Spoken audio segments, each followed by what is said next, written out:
Coronavirus is something that had a real impact on our lives, on our security and also defense.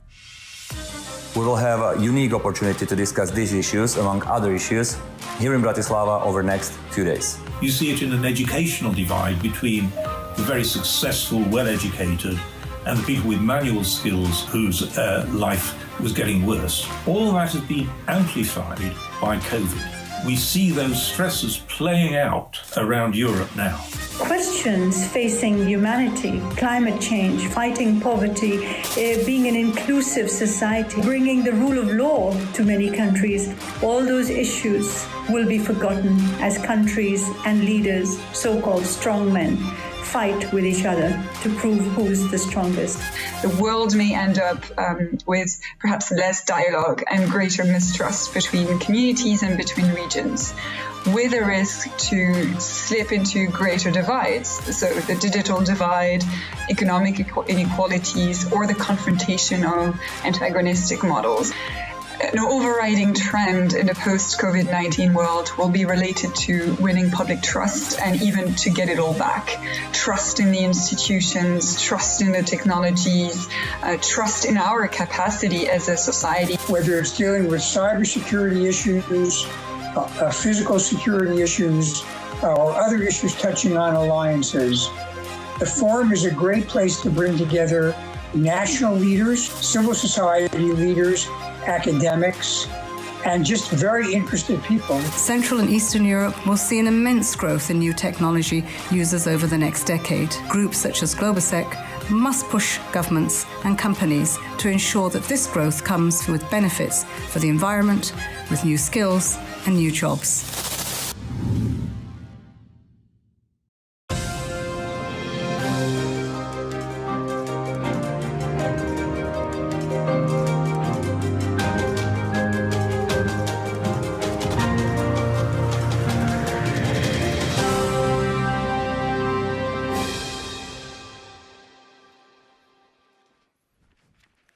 Well, welcome everyone. It's so great to see everyone in person. Whoever thought we could ever achieve this in 2020? Welcome to Bratislava 2020. Let's heal the world together. I'm Steve Clemens of The Hill. I'm Maithreyi Seetharaman of Facultas Media. And we are so glad to be with you again in person. In person. This is a very rare event. It's extraordinary in Slovakia. Let's just be honest, it's extraordinary anywhere in the world. But I want to do something we hadn't planned on right now. We have a lot of people watching online on social media, a lot of folks on live.globsec.org, folks that have registered and are in shorts right now. I thought about wearing shorts today to make them feel more comfortable.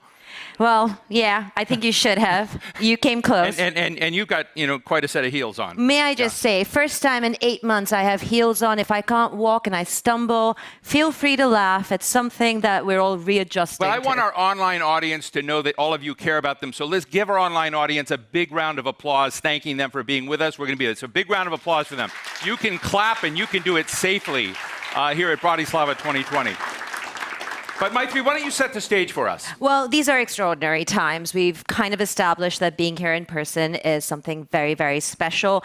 We've had lockdowns. We've had lockdowns in local areas that are coming back. We have uncertainty across the board, whether it's job security or the economy. You have a scenario that is making people question a lot of things about policy, about business, about whether we are really building a better world for the people who may be left behind, who don't have much to rely on in these days. So no better time than to discuss what are we doing right, what do we need to do better, and what should we never, ever do again. And I will also say, to just add to that, that there are two essential pillars of today, which are to look at how we recover from the great lockdown, look at how we build more resilient societies. This is your conference, your forum. You should ask questions. There are lots of ways to do that, which we'll get into in a bit, but make it real for you. You've made a big investment. You've gotten those swabs up your nose. Those of you who are here, those that weren't, we're lucky. I want to just remind people, wear masks, be smart about social distance, disinfect your hands. When you see the foreign minister here, Ivan Korchak, good to see you, my friend. But just want to remind about our hygienic rules. Well, this is a very COVID-safe environment for those of us who are here in person. So a few things to remember because of the Slovakian government's regulations to make sure that we stay safe. When we are outside, social distance is important, as Steve pointed out, but also when we sit down for coffee and lunch breaks, it would be in a seated position. That's the only time you should be taking your mask off. You will see people up on this stage without masks, but it's because we are socially distancing and we are trying to maintain as much safety on the stage as possible. And that will continue when we go outside as well. So if you think we're not being safe by not wearing masks here, we are. I also want to say happy birthday to GLOBSEC. This is the 15th anniversary of GLOBSEC. Another big round of applause for this important organization.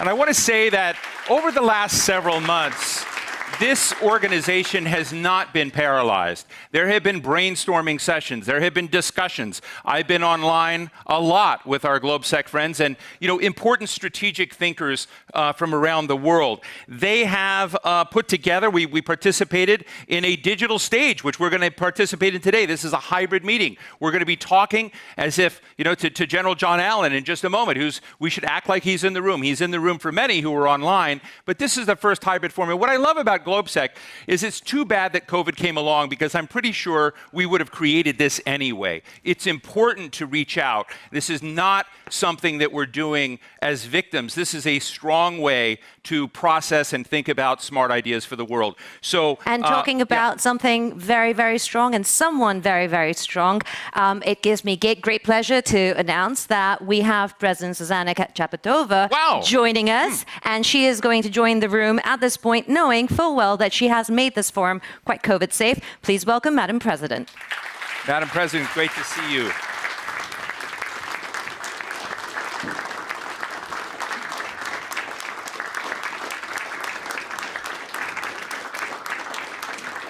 Steve, before we go further, let's talk a little bit more about innovation, because the one thing I do want to point out is that while at GLOBSEC, everyone's been trying really hard to put this event together, and it is a hybrid event, do keep in mind that technology is about iteration. Things happen. You may suddenly see a technology failure, which means, all it means is that we in the room get to talk a little bit more while it gets fixed. So don't be surprised if something happens. It will get fixed. There's a wonderful team back there trying to make sure everything goes smoothly. So those of you at home who are watching, if the link does go down, do not worry. It will come right back up again. There's some fabulous people working on innovation, which is the core of what we're doing. And the schedule is a little flexible, right? It is very flexible. So be patient. Our friends at GLOBSEC right now just heard from the German foreign minister, and she'll be stopping by. We have the president of Hungary stopping by. These are big surprises. We have some folks who may not show up. So we'll be flexible as the program evolves. Very quickly, before we move on, I just want to say a thank you to our sponsors who are very, very supportive of making sure this happens and that we stay COVID safe. Yeah, first I want to thank our main institutional partners, the Ministry of Foreign and European Affairs of the Slovak Republic. This is Ivan Korczak. Thank you. I hope it didn't cost you too much money, but thank you. And also the International Visegrad Fund, and I hope it did cost them a lot of money. Well, I know it cost the corporate sponsors some money. MSD, thank you very much. Ericsson, ESAT, and PMI. And partners who are helping to make this conference COVID-free and safe for all of you: Alpha Medical, Biomedical Research Center of the Slovak Academy of Sciences, Lambda Life, Multiplex DX, and Unilabs. Thank you very, very much. We really appreciate this safe zone for this important set of conversations. But talking about conversations, why don't we get started? Let's first of all introduce General John Kelly. We know him as the president of the Brookings Institute. John Allen, we mean. John Allen, sorry. John Kelly's a good guy too, but that was my mistake. Might show up tomorrow. That's my mistake. That tells me I should wear my glasses more often.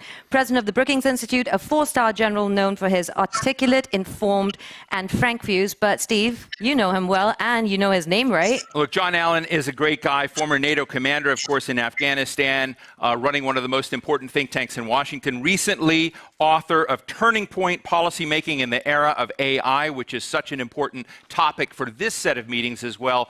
John Allen, I hope you're there, buddy. I am, Steve.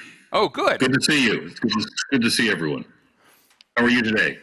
We're great. So what great words do you have for us today? Well, Steve, it's, as you know, it's 0609 here in Washington, D.C. And as is our wont, you and I are usually up at this hour talking policy issues. So this is no change for me. But let me just say from the booking standpoint and from Washington, we couldn't be happier than to see GLOBSEC hold this forum. This is a real signal that we're able to do very important things and still be safe at the same time. And so as GLOBSEC has always done, both in the region and in the many issues that it tackles every single day, GLOBSEC is once again setting the trend. And I'm really proud to be with the forum this year. I'll be on another couple hours.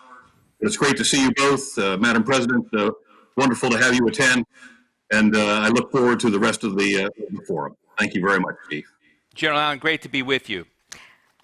Let's talk a little bit more about how everyone online can join us. The live.globsec.org platforms are going to allow all the participants to watch the live stream in 3D virtual studio, ask questions. You can do that by How can video they and ask text. questions? You tell me. Okay, well, I think, number one, if you're in this room, you can stand, and this is a very serious thing, because I know many of you have, great speeches inside of you, which you will share at another time and not today. So comments and questions must be very brief. You'll stand, you'll say who you are, and there'll be one of the great staff and the interns from GLOBSEC that will hold a large boom mic. Turn into the corners.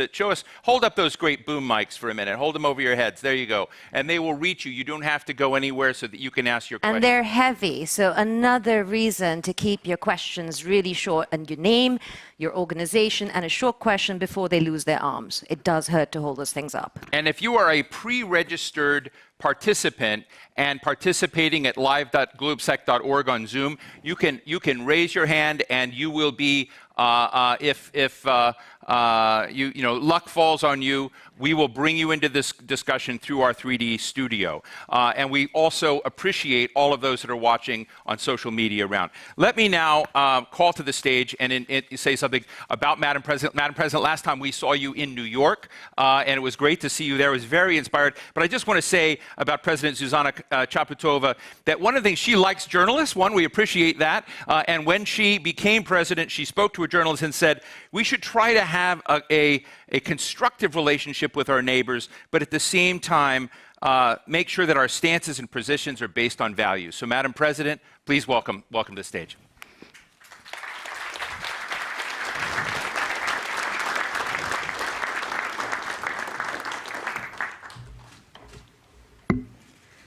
Dear Excellencies, ladies and gentlemen, I expected my first address at this conference to take place under different circumstances. The COVID-19 pandemic seems to be affecting everything. It even dictates topics and determines our actions. But if we are to heal the world together, as GLOBSEC theme suggests, it should not be so. It should be us who will lead and set the pace. Let me explain. The pandemic has become a stress test of our resilience, of our economy, our institutions, politicians, of our ethics and empathy. It has revealed our strengths and our vulnerabilities. In many ways, it has shown the best of us, but the pandemic has also revealed our weak spots. We see just how fragile our economies are. We witness the danger of poverty and limited access to basic services, such as healthcare or education. It has exposed the real capacity and limitations of our crisis management, which had rested in peace for years. Once again, we have seen that the spread of disinformation and hoaxes can become deadly. The crisis has also shown that the temptation of abusing power is still a great one, that the rule of law and democratic principles can erode quickly, sadly even in democratic Europe. These challenges are hardly new. This is why healing alone is not enough. We must immunize, We need to preempt. The pandemic also gives us a unique opportunity to make things better. We need a healing process that goes far beyond our healthcare systems and encompasses the whole of our societies. Today, I want to speak about this everyday business of keeping our societies healthy, immune, and resilient, and about the special responsibility of leaders in this process. The business requires 3 key components: respect to the rules, well-functioning institutions, and the mutual trust between citizens and their states. Let me first talk about rules. Our strength, our resilience, and our stability are built on rules and principles. The disrespect or abuse of rules make us weaker. This is not a theoretical construct, nor is it a philosophical discussion. It is a matter of fact. If rules are broken, they cause harm to our people and our states. This leads to instability, insecurity, and distrust. It also harms our credibility. How can we project the ideas of democracy, rule of law, and justice in our neighborhood and beyond if we tolerate or refuse to address our own deficiencies? We must start at home. We shall not close our eyes if we see that rules are not respected.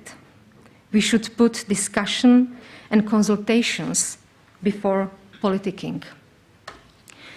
But if open and honest dialogue produces no improvements, we must consider other measures.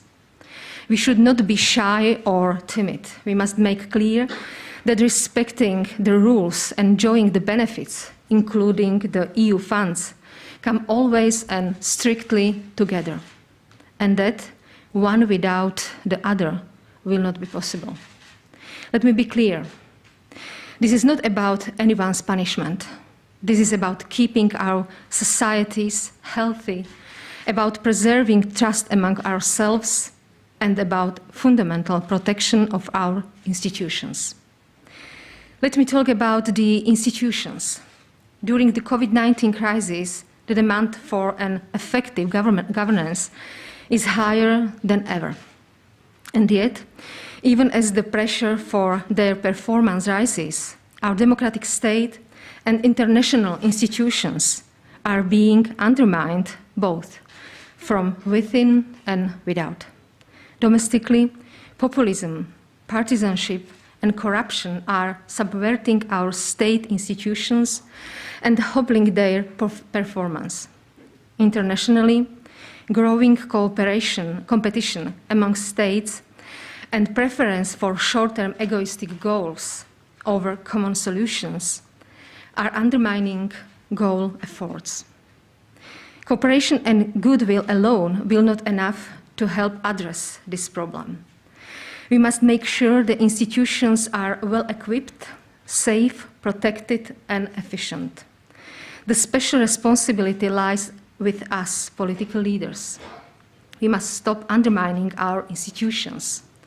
We must replace questioning and criticism with support, the funding with improvement, and withdrawing with more engagement. In short, we need to immunize our institutions. This also applies to their security. The arrival of new technologies and ever-rising value of data put more pressure on our institutions. To immunize means to be guided by our principles. To entrust the technical equipment of our institutions to reliable hands, those of our allies and partners. This must not be a matter of economic efficiency, but a matter of responsibility and national security. Because today's lucrative businesses can easily turn into tomorrow's critical dependency and vulnerabilities. Finally, I will talk about trust. Trust of our citizens in the state, in its institutions, in rules, and trust in their political representatives. Trust means confidence of our citizens that they are protected by rules that are the same for everyone. That if rules are not respected, the institutions will provide a remedy. That when their freedom, security, health, or social stability are at stake, the politicians will act swiftly, decisively, and efficiently. And that they will base their decisions on fact, not on political calculus. The infodemic we are witnessing as we enter the second wave of COVID-19 is a reminder that the absence of basic trust of citizens in their leadership can be lethal. It would be easy to blame the media or education systems or the internet for erosion of citizens' confidence. Do political leaders today project trust? The very nature of power is to be expansive. We, the politicians, should be aware of that and add another quality to our power: self-limitation. Self-limitation means not abusing legislative majority to enact laws and make changes to one's liking. Self-limitations means not beating people in the streets of Belarus who are simply demanding their basic rights. It means not violating these rights for reason of political expedience, as we have seen in the case of Alexei Navalny. Self-limitation means not abusing democratic standards under the cover of anti-COVID measures. It does not mean inciting cold-blooded political hatred against minorities. Self-limitation means responsibility. Responsibility projects trust. Trust is never a given. It is earned. Ladies and gentlemen, the current crisis has exposed our mistakes, our ignorance, and our selfishness. It has strongly reminded us that the rules are here to protect, not to abuse. And the institutions are to improve and support, not to undermine. But the crisis also offers an opportunity to heal, to fix the broken parts, to build the missing ones, and to strengthen our resilience. We shall take the crisis and encouragement to do better, to do more, and to act together, because people elect us to solve problems, not grieve about them. Thank you.